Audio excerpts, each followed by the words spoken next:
स्वयं युद्ध बंधक।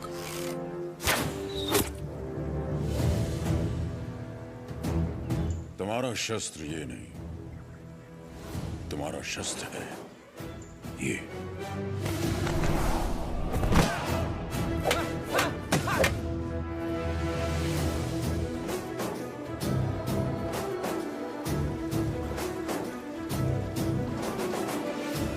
तुम्हें पहले स्वयं पर विजय प्राप्त कर।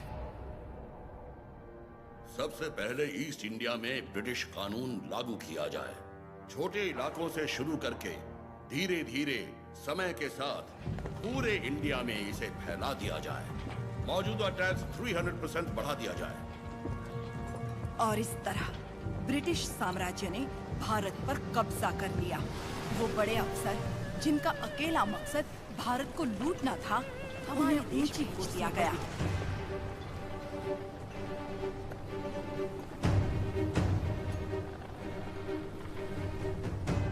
शैतानों की सेना का नुमाइंदा कॉकरेन दक्षिण भारत की तरफ बढ़ने लगा, जिसे भारतीय उपमहाद्वीप की रीढ़ की हड्डी कहा जाता है।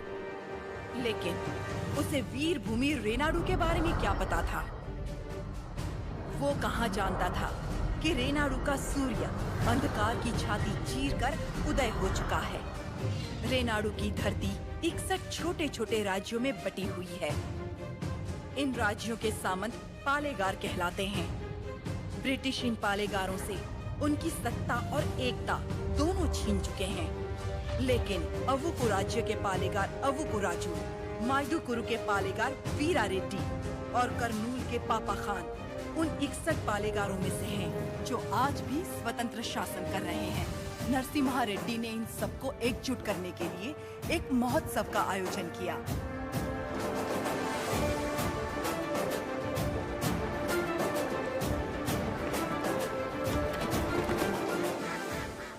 स्वामी, मेरा बेटा नरसिम्हा अंग्रेजों की इच्छा के विरुद्ध ये महोत्सव कर रहा है। क्या वो सफल होगा?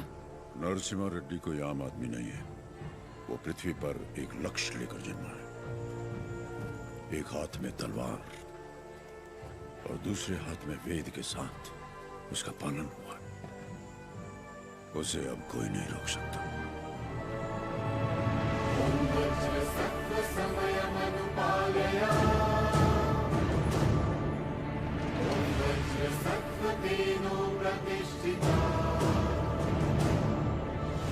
विद्रोही में भवः, शुतोष्णो में भवः।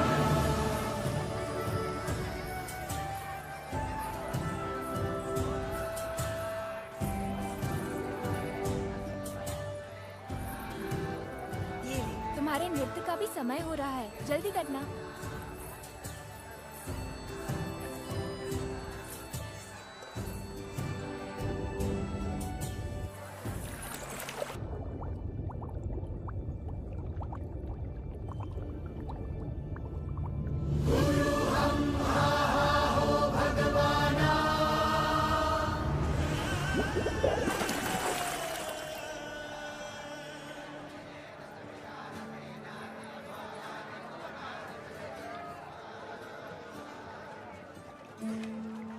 क्या हुआ बेटी? हाँ, स्वामी जी, अंदर कोई है?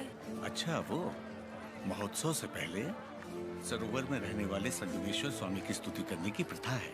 हाँ, लेकिन इतनी देर पानी में? जल में सांस रोकने की विद्या जानने वाले एक महापुरुष हैं, मज्जारी नरसिम्हा रेड्डी जी।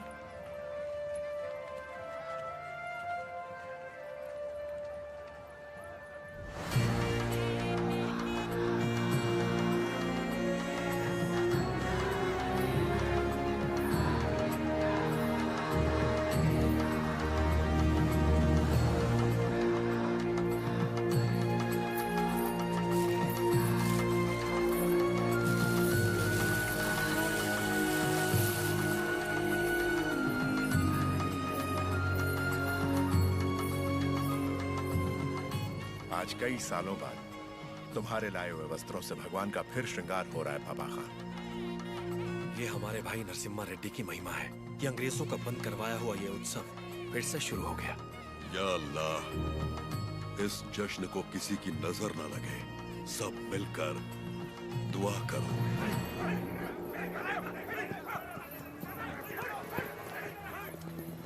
मैं इसे होने नहीं दूंगा। क्या उकराजू, इस मेले की तैयारियां युद्ध स्तर पे हुई हैं।